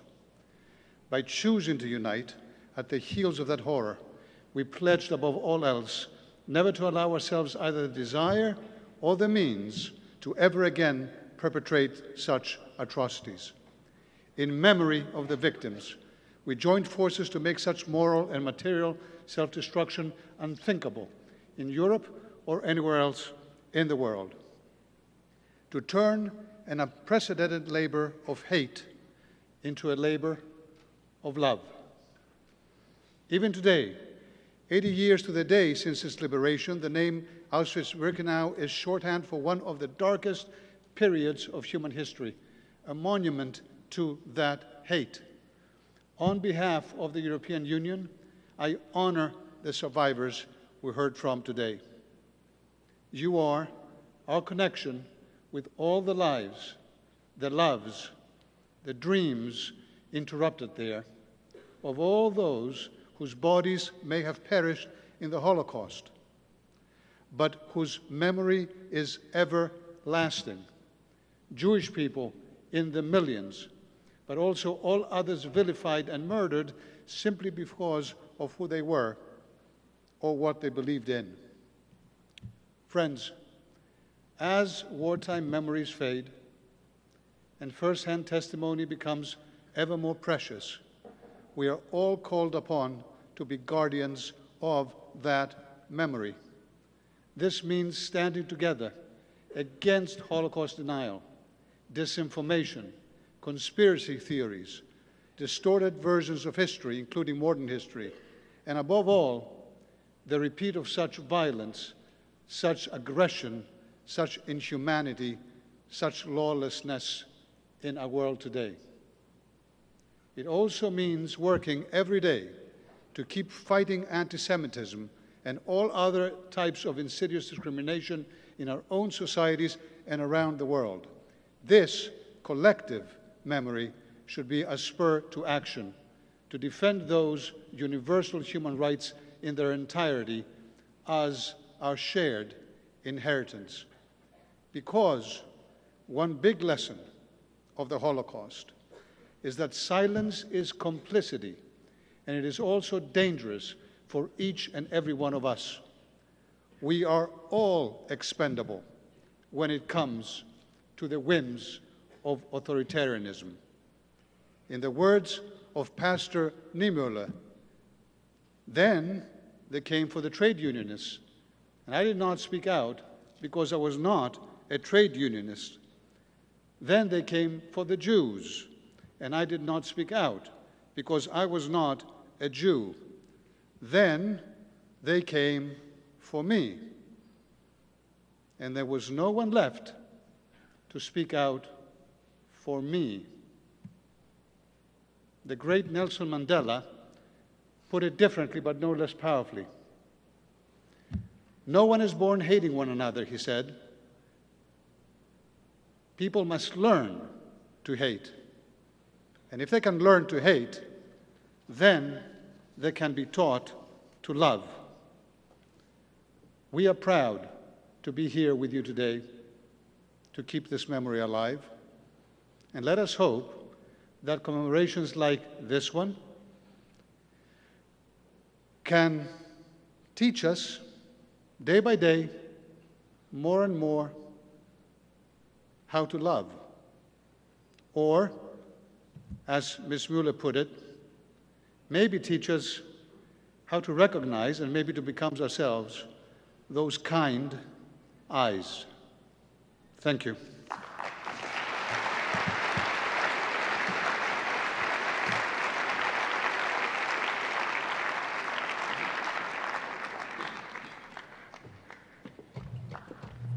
Thank you, Ambassador Lambrinidis. And I now call on Mr. Antonio Guterres, the United Nations Secretary General, His Excellency Mr. Philemon Yang, President of the 79th Session of the General Assembly, His Excellency Mr. Isaac Herzog, President of the State of Israel, Miss Ginger Lane and her daughter, Ms. Beth Lane, Ms. Marianne Muller and her son, Jonathan Muller, as well as Mr. Dumitru Muclescu and his great niece, Isabel Tiber Reich, to lead us in the lighting of the memorial candles. As the memorial candles are lit, we invite you to light the small candle that you have in front of you. Thank you.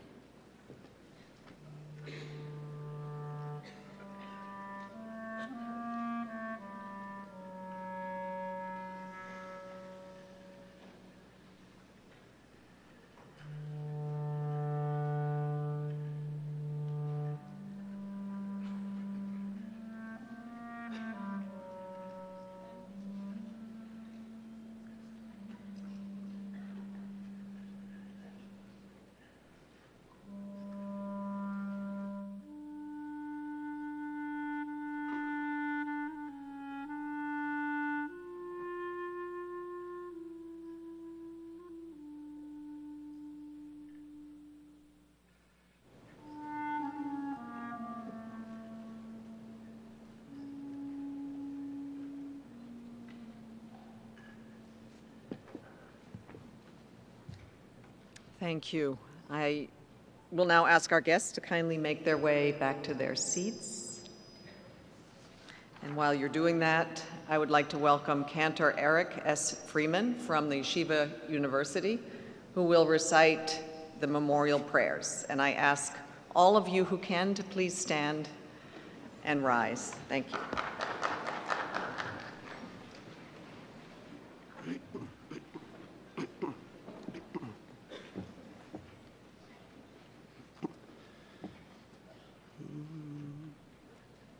El Molei Rachamim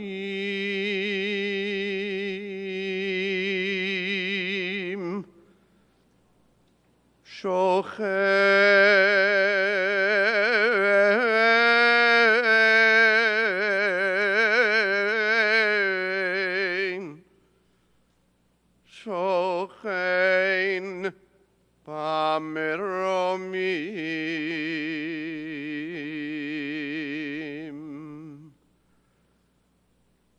Hamitzei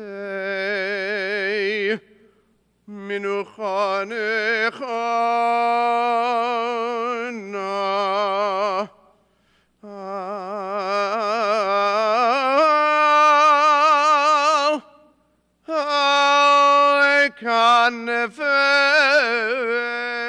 Al-Kanefei Al-Kanefei Ashechina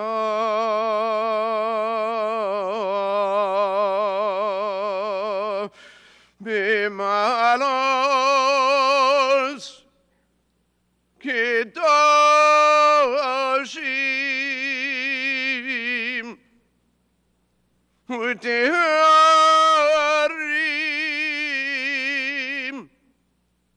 Kizahar Harakia Mazirim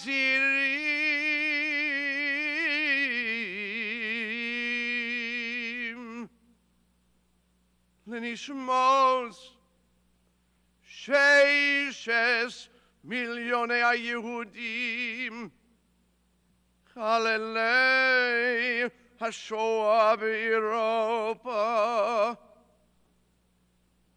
Acheinu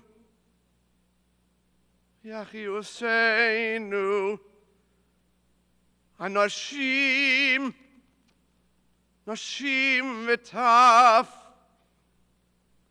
Shehomsu V'shenergu V'shenishchatu V'shenitbiu V'shenechneku V'shenisrafu chayim Al Kiddushas Hashem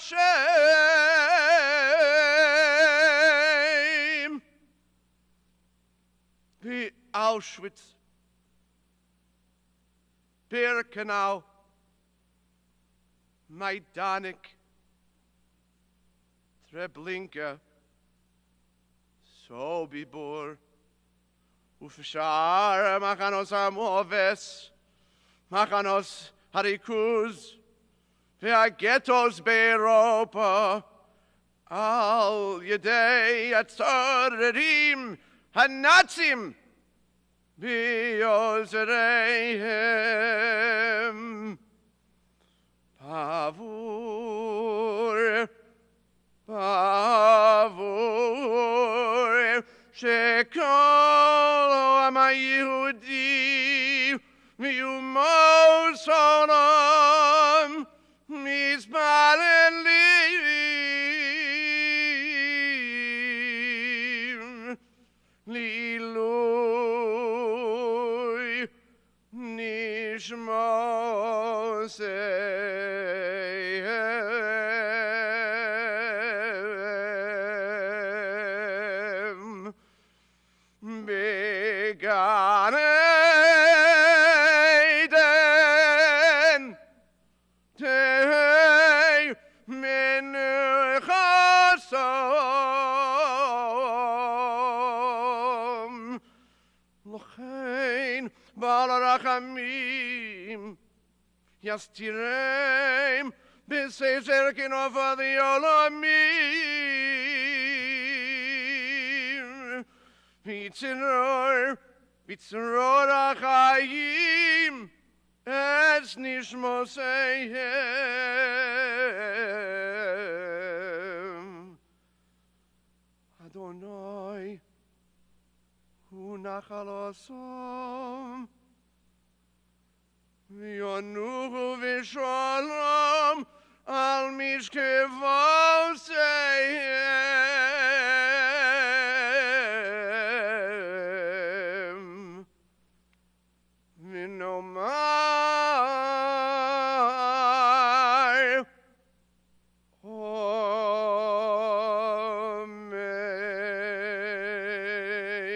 Amen.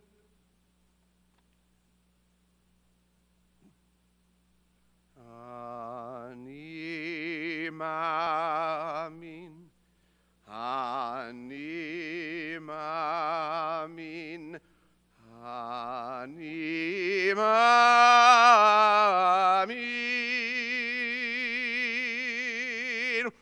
be'emunah shelema, bevias HaMoshiach, bevias HaMoshiach, ani mamin, v'af al pi she'yismamea, im kol ze achakelo, im kol ze achakelo, b'chol yom sheyavo.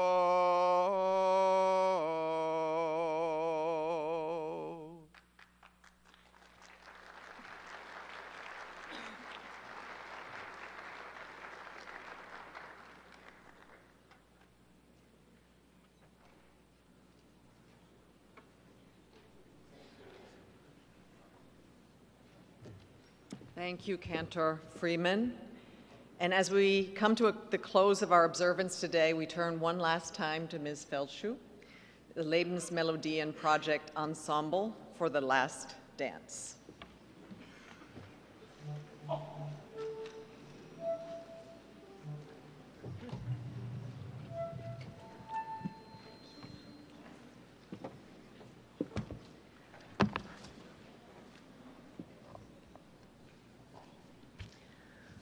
The Last Dance by Shmuel Borenstein.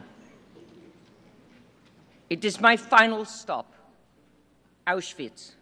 Here, there are no more options. Here, all stratagems end.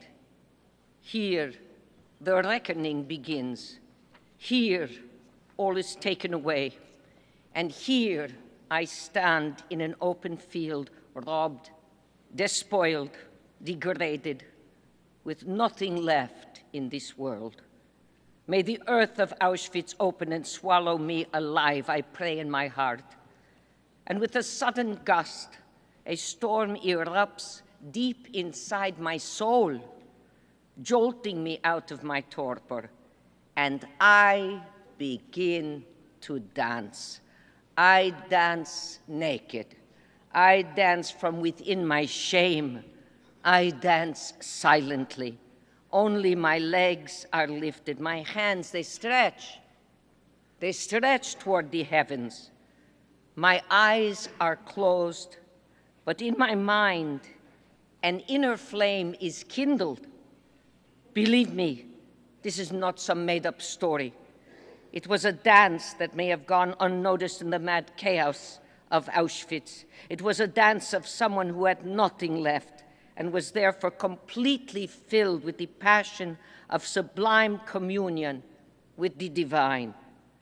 I cry out as if terrified by the sound of my own voice, so then I suddenly go silent, and with wide and blazing eyes that look like embers bursting into flame beneath the mounds of ash, I realize it is my eyes that give away my secret, that I, Shmuel, I am the dancer.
Thank you very much, Nur Ben Shalom, the Lebensmelodien Ensemble, Ms. Feldschuh, for bringing back to life and into memory the voices and the sounds that the Nazis sought to silence forever. Thank you. Friends, much has changed in the last 80 years, and much sadly remains the same. We have not yet defeated prejudice, while hatred and war continue to scar and maim and kill. And we stand in the shadow of ongoing suffering, death, and destruction across the globe. So today and every day, we ask ourselves, and particularly after a ceremony like this, what can we do? What remains is the imperative to remember the history, to keep the voices and the memories alive. And we hope that we have done that with dignity in this ceremony.